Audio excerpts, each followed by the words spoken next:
صبح بدا من طلعته. حضرت عمر فاروق رضی اللہ تعالیٰ عنہ رات کا وقت چہرے پہ نقاب ڈال کے گلی میں گھوم رہے تھے.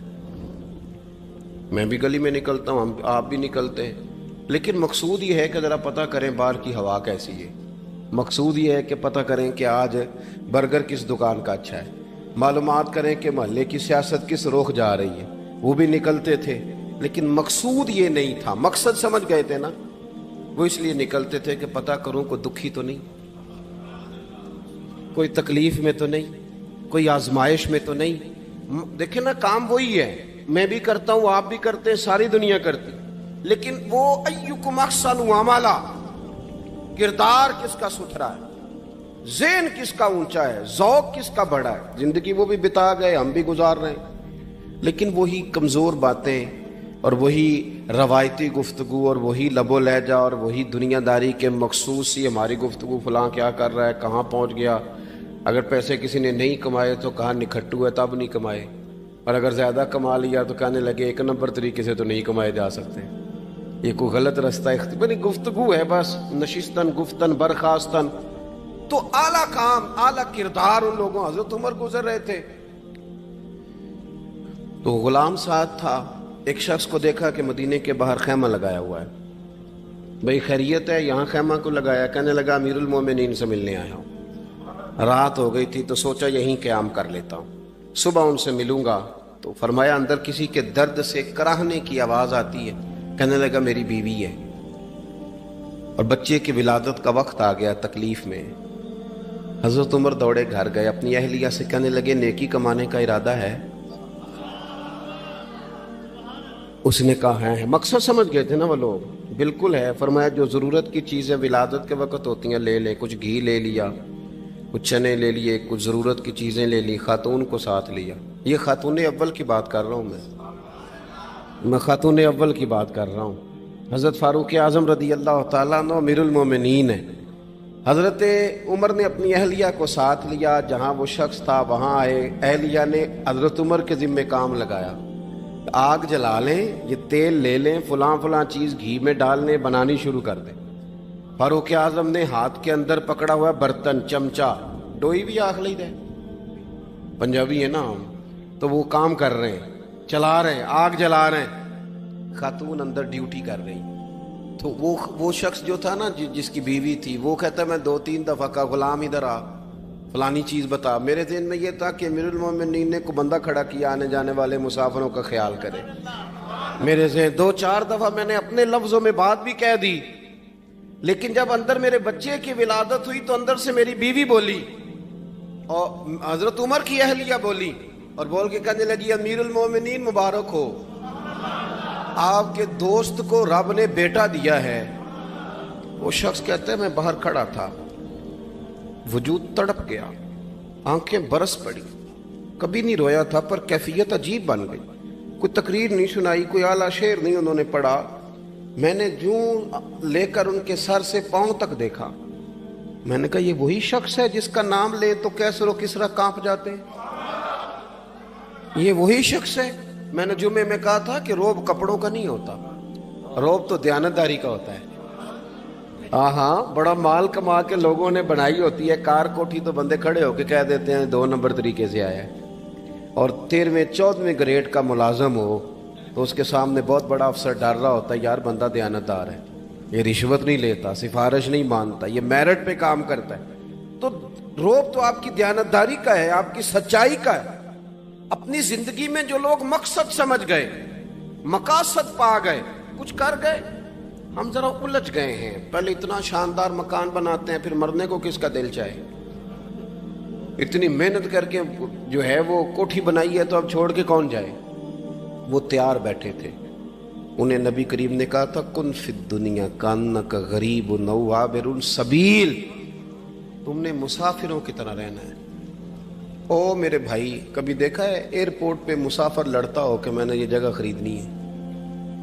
اسے پتہ ہے کہ ابھی فلائٹ آنی ہے, میں نے تو چلے جانا ہے. ریلوے اسٹیشن پہ جو جگہ ہوتی ہے وہ خریدنے کے لیے لوگ رٹا نہیں ڈالتے, انہیں پتہ ہے پہلی ٹرین سے چلے جانا ہے,